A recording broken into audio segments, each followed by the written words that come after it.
आज कित्येक शोधांमधून हे सिद्ध झालेलं आहे की मोठ्या माणसांपेक्षा लहान मुलं फार लवकर आपल्या चुकांमधून शिकतात.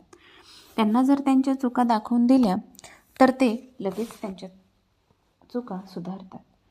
त्यांच्यामध्ये लगेच बदल दिसतो.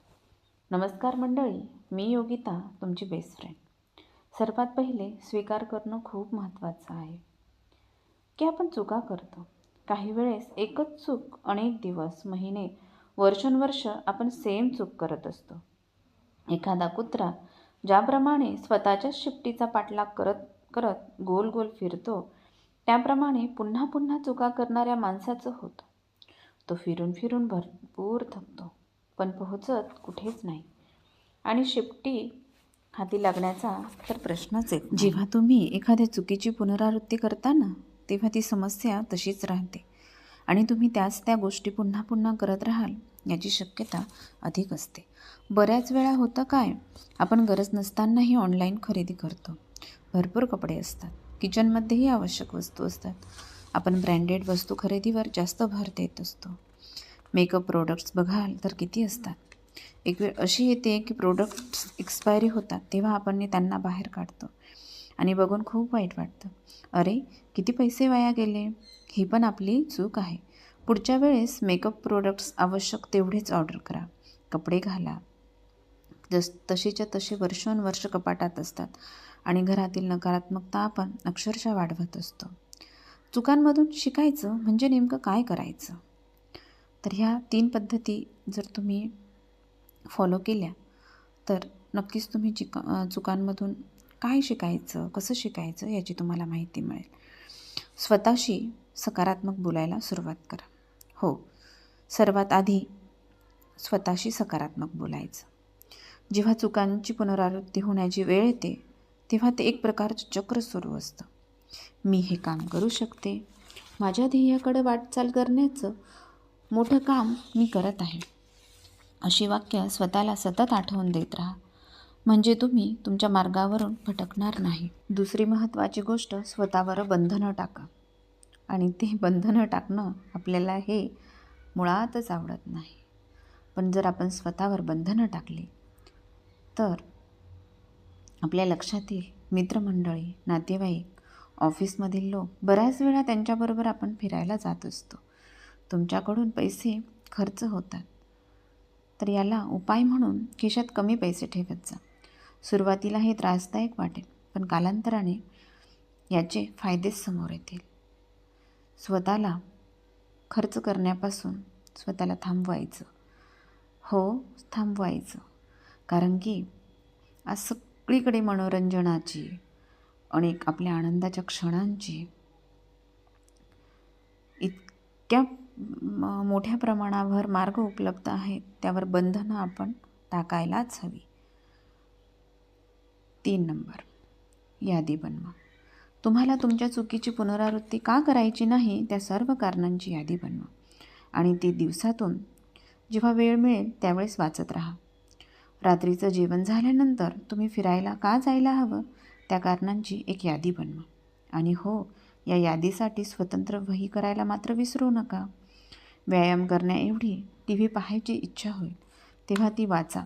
यामुळे तुम्हाला वेळेचा अपव्यय, आरोग्याकडे दुर्लक्ष करण्याची सवय इत्यादी दूर करून योग्य सवयी लावण्यासाठी मदत होईल. मुलांवर ओरडणे थांबवा. त्यांना ओरडला नाही तर ती बिघडतील. त्यांना अजिबात शिस्त लागणार नाही असं मुळीच नाही. ही भीती मनातून काढून टाका. ही चूक सुधारा. मुलांशी प्रेमाने, आपुलकीने बोला. नक्कीच त्यांच्यात सुधारणा झालेली आपल्याला दिसून येईल. आज स्पर्धा मोठ्या प्रमाणात आहे. कोणत्याही क्षेत्रात स्पर्धा आहे, मोठ्या प्रमाणात आहे. याचा ताण प्रत्येकाच्या मनावर आपल्याला दिसून येतो आहे.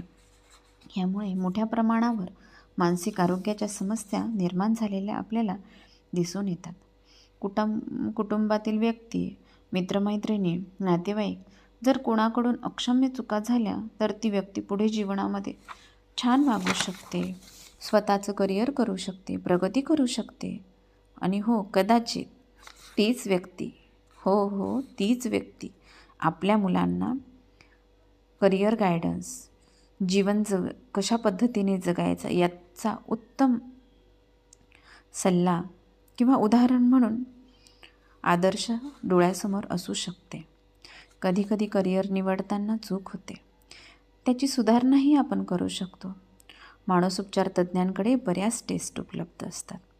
त्यातून आपण आपल्या आवडीचे क्षेत्र कोणते याची मदत किंवा माहिती घेऊ शकतो. चुका झाल्या काही हरकत नाही. कोणत्याही प्रकारचा न्यूनगंड मनात न आणता आपण त्या चुका सुधारू शकतो. चुका होतात, त्यातून शिका आणि पुढे जात राहा. कारण आपण ठराविक काळापुरतेच आहोत हे पहिले मान्य करा. हो, ठराविक काळ म्हणजे काय? आपलं आयुष्य आहे ना मर्यादितच. म्हणून रोजच त्याची आठवण ठेवा. चुकांपेक्षा आपला माणूस महत्त्वाचा. जर ती व्यक्तीच राहिली नाही तर त्या चुकांचं काय करणार आपण?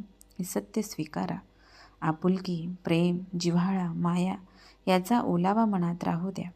आपल्या माणसांकडून चुका झाल्या तर त्यांना घट्ट मिठी मारा. मोठे असतील तर त्यांना शब्दांद्वारे आधार द्या. या गोष्टीमुळे त्यांच्यात नक्कीच सुधारणा झालेली आपल्याला दिसून येईल. आणि हो, निर्मळ मनाने, स्वच्छ मनाने त्यांचा स्वीकार करा आणि त्यांना सांगा की त्या चुकीपेक्षा तुम्ही मोठे आहात, ती चूक नाही. जेव्हा तुम्ही चुकांकडे नकारात्मक बाब या दृष्टीने बघता, स्वतःमध्ये सुधारणा करण्याची एक संधी या दृष्टीने पाहता, त्यावेळी त्या चुका पुन्हा होत नाही. परत एखादी एक्झाम देण्यात वेळ पैसा खर्च करण्यापेक्षा जर सुरुवातीलाच चांगला अभ्यास करून थोडा जास्त वेळ देऊन एक्झाम दिली तर तुम्ही नक्कीच त्यात उत्तम गुणांनी पास व्हाल. ही खात्री 100% आहे. काय मग, आपल्या जवळच्या माणसांच्या चुका पोटात घालाल ना? त्यांना सुधारण्यासाठी मदत कराल ना? स्वतःच्या चुकांना एक शिकवण म्हणून बघाल ना? मला खात्री आहे तुम्ही हे 100% कराल. हा व्हिडिओ इथपर्यंत पाहिल्याबद्दल पुन्हा एकदा थँक्यू. लवकरच भेटू एका छानशा विषयासोबत. तोपर्यंत चुकांना शोधून त्यांची पुनरावृत्ती होणार नाही यासाठी प्रयत्न करा.